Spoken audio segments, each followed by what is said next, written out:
In the mid 2000s, when I was growing up, the Nike Air Force Ones were still very popular. They were still a very well respected shoe. Nelly even made the song called Air Force Ones, and it's always been just one of my favorite silhouettes ever. I just think it's very timeless, very classic, very easy to wear, no matter what the current trend and hype cycle is. I'm always gonna love the Air Force Ones. Now back then in 2006, Nike teamed up with very renowned and famous Brooklyn graffiti artist Stash to come out with a pair of Nike Air Force Ones that was based on his earlier collaboration with Nike on the Nike Air Max BW. Now fun fact, Stash was actually the first artist to ever collaborate with Nike, so he truly was a trailblazer. And when the Stash Air Force Ones first came out, it was very limited. I believe only some retailers in San Francisco and New York were getting that shoe, and after nearly 2 decades of waiting, it is finally back and available to the general public. Stash Nike Air Force One.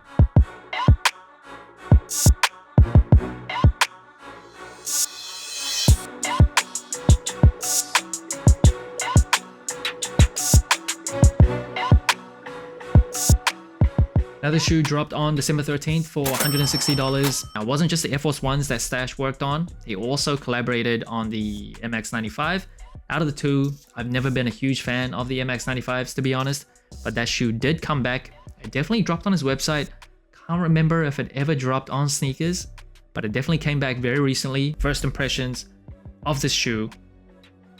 If you take away the history and what the shoe means in terms of like historical significance, just looking at it just in a vacuum, I actually don't love this colorway.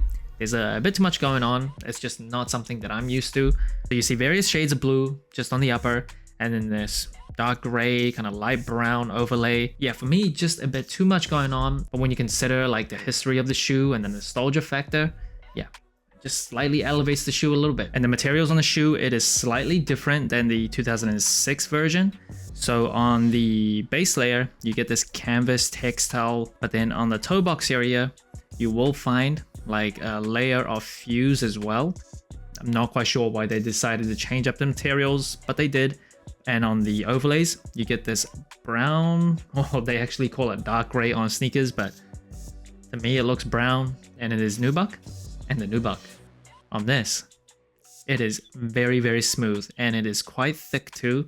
So it's not super flimsy. It feels very nice to the touch, and that material extends on the eye stays as well, with a debossed Nike on the bottom of the eye stays, and then on the swoosh itself you get that fused material over the swoosh too, and then around the ankle and heel of the shoe it is actually leather. It's not like the most premium type of leather, but it is better than you see on some like garbage Air Force Ones. You can kind of see the texture of the leather, and it feels pretty soft as well.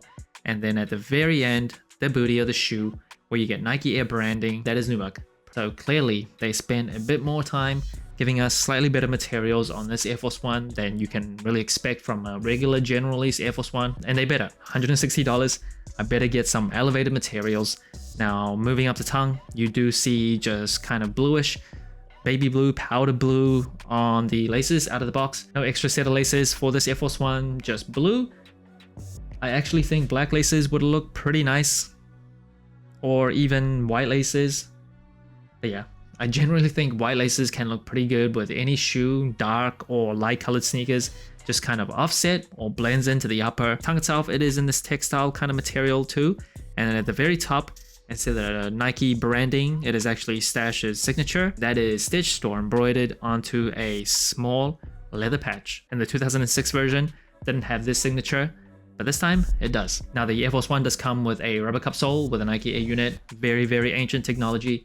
The Air Force Ones first came out in 1982. The outsole of the shoe, it is just a rubber outsole, but the traction pattern of this outsole, that is pretty legendary. This concentric circle pattern originated on the Air Force Ones. So if you didn't know, this shoe was originally made for basketball, and this pattern was made so players could pivot more easily, and that type of pattern made its way onto the Jordan 1s, Jordan 2s, Jordan 3s.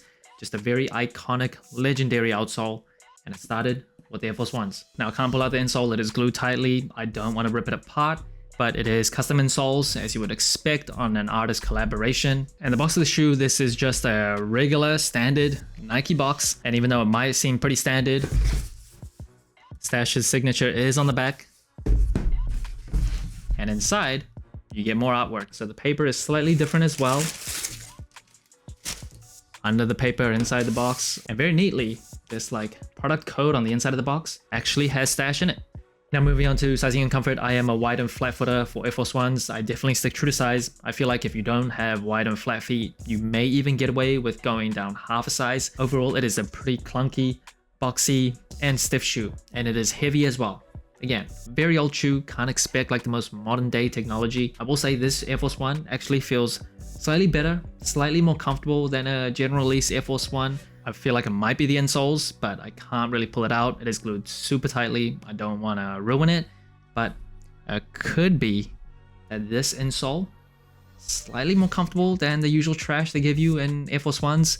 Sometimes they will surprise you, like the Wolf Grey Air Force Ones. The insoles on those, they are slightly more comfortable. So it could be the same type. I can't really confirm 100%, but these are definitely slightly more comfortable than a general regular peasant Air Force One. And the ankle lining area is actually decently padded, so it feels kind of nice and soft there. Doesn't dig into your ankles with some like thinner, more sharper materials may feel like. So yeah, overall this Air Force One, it is decent in terms of comfort. And that brings the total sole score of the Stash Air Force One to 32 out of 50. Pretty average score compared to other collaborations. Now first, that is colorway. Like I said, in a vacuum, I think there's a little bit too much going on. 3 different shades of blue. With someone that likes more standard, simple colorways, this is just a little bit too much. I don't love this colorway.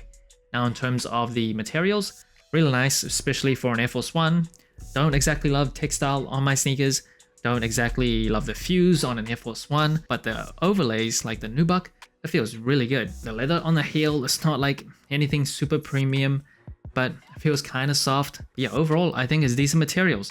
The textile is personal preference. If you like textile or like canvas type of base sneakers, this might be perfect for you. Now in terms of the comfort of this shoe, for an Air Force One, it's actually decently comfortable. Air Force Ones are like, out of the shoes that I wear regularly, they're probably the least comfortable. Very stiff, very boxy, just bulky, pretty heavy as well. Very old shoe, minimal technology. But this one actually is decently comfortable. And again, it could be in the insoles. If I could pull it out and it wasn't glued too tightly, I'd be able to confirm. But that is my suspicion. I don't think it's my mind playing games on me, because I wear this and then I wore my other Beta Air Force Ones. You do notice the difference. This is slightly more comfortable. So for casual use, I think is decent. No real big complaints here. Now in terms of the versatility of the shoe, the Air Force One silhouette I think are super versatile. I think it's going to be timeless. It's classic. I don't care if it's fallen out of favor. It's not really hyped at the moment.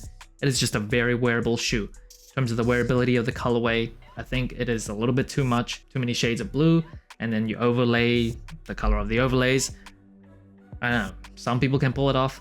Not the simpleton, not a peasant like me. Now in terms of the storytelling of this collaboration, there's not exactly like a thought out, detailed story to tell. So that's not really a knock on this shoe overall, but just in a vacuum as a metric, doesn't have like the greatest storytelling, just some Stash branding. The materials are switched up.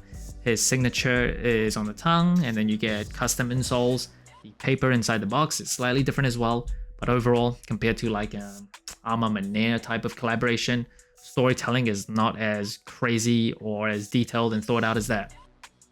In 2024, artists working with Nike, it's like a dime a dozen. It's nothing special. Honestly, it feels like every month there's like an artist or celebrity collaboration. But back in 2006, it really was a rare thing. And as the first artist to ever collaborate with Nike, whether or not you like this shoe, you like this colorway, you have to respect it. Because Stash, he was literally the first to ever do it. So that's it. Thanks for watching. Sole Inclined. Let me know what you think of this Stash, Nike Air Force One. Like, subscribe, comment, all the good stuff. And remember, tomorrow may never come, so wear your shoes.